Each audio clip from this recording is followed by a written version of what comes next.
You know it instantly. You can tell by the look in their eyes. If you're on the phone, you can hear it in their voice.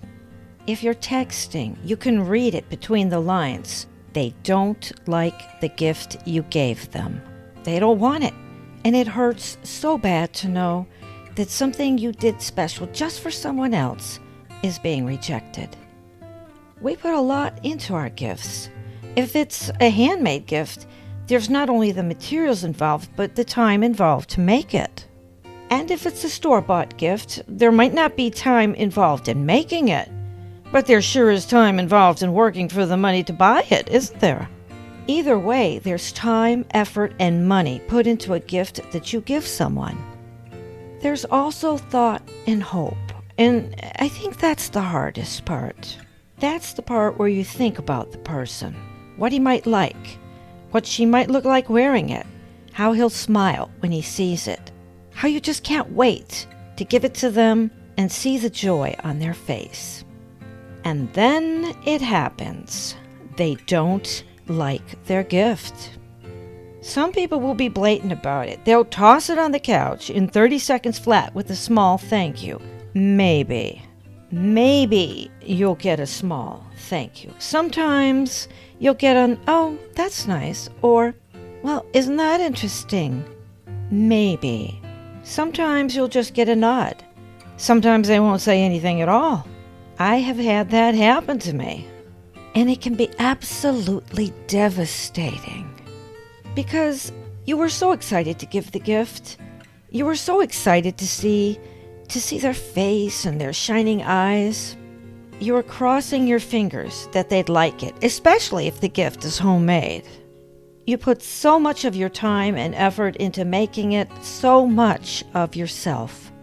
Maybe even a little part of your soul.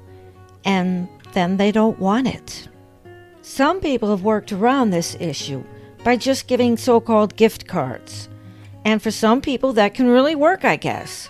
Some people don't want to bother spending time or effort looking for or making a gift. And the receiver just wants what they want and nothing else. So the gift card comes to the rescue.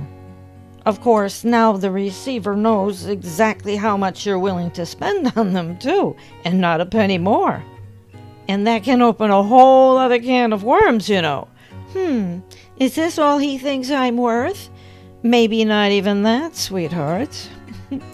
But it can work for some people. Gift cards can work for some people.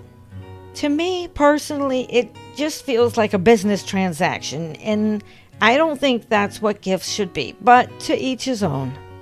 But back to the unwanted gift. So what do? First thing, and this is the hardest, of course, you can't take it personally. Yeah, I know.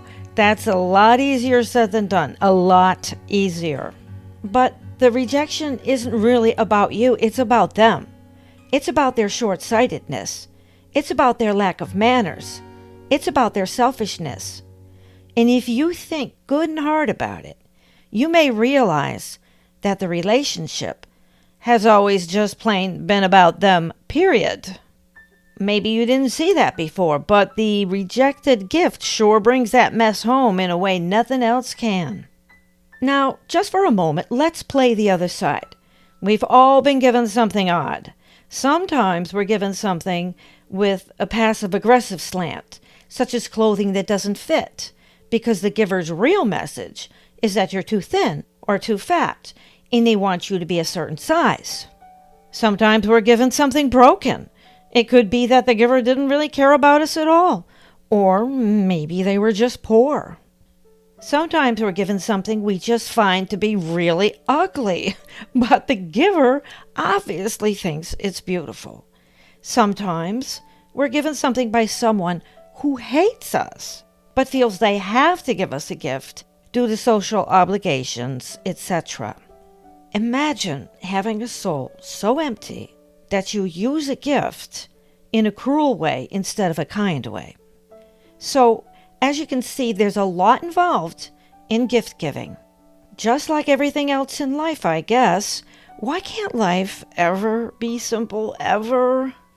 But gift giving is complicated, so here are 3 basic rules to follow. Number 1, I learned long ago, and as a mother I always taught this: you receive a gift graciously. Period. End of story. You receive a gift graciously, no matter what it is, or what you truly think of it, or the person giving it. You are gracious. That means you say thank you sincerely, you smile, and you are affectionate and appreciative. Number 2, you give a gift without expectation. You do not expect to receive a gift back.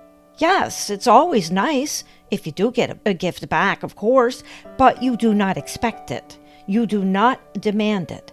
And if you do not get it, you don't go around pouting and acting like a jerk. You, too, must be gracious. Gifts should not be given with ulterior motives in mind. They should be given out of kindness. Number 3, if you do not like a gift, you keep your mouth shut. Someone went out of their way for you, so keep your mouth shut. Even if the gift giver had an ulterior motive and gave you something awful on purpose, you still keep your mouth shut and you rise above, because you are better than that. You can always re-gift it later on or find another use for it. Once it's in your possession, it belongs to you and not the giver anymore. So it's up to you what to quietly do with it. Those 3 tips will guide you well in life, just as the well-known rule that you probably have heard that says you do not speak ill of people you break bread with. You also should not speak ill of a gift you have received or have given. Now, some of you might say, well, that's an awful lot of rules, and this is 2024, and we just don't have time for old-fashioned manners anymore. Let me tell you something. There is nothing old-fashioned whatsoever about the proper rules of being kind and decent to one another. These rules were designed for a reason, not to order people about, but to avoid unnecessary hurt feelings and sorrow and anger, especially during the holiday season, when we should be spreading love instead. Manners might seem so last century to some people, but when followed with the spirit behind them, they make life a lot easier and difficult people a lot more tolerable. So, if you have put so much of yourself into a gift, and you gave it to someone, and they made it so painfully obvious that they didn't like it, don't feel bad. You did the right thing. You gave from your heart, and giving from your heart can never be wrong. If a person can't see the goodness behind the gift, regardless of what they think of the gift itself, if they can't see the goodness behind it, then the fault lies with them and not you. They are the ones with the small heart, not you. And lastly, this holiday season, give yourself the gift of freedom. No matter what happens with family and friends, and the difficult people that always seem to pop up this time of year, give yourself the gift of relaxation, of not worrying what other people think about you or your gifts, of not owing anyone anything or expecting payment for anything, of not being bound by social handcuffs. Give yourself the gift of true peace on earth. You're the only one who can give yourself that. Merry Christmas to you, and may you receive love in its endless forms throughout the coming year.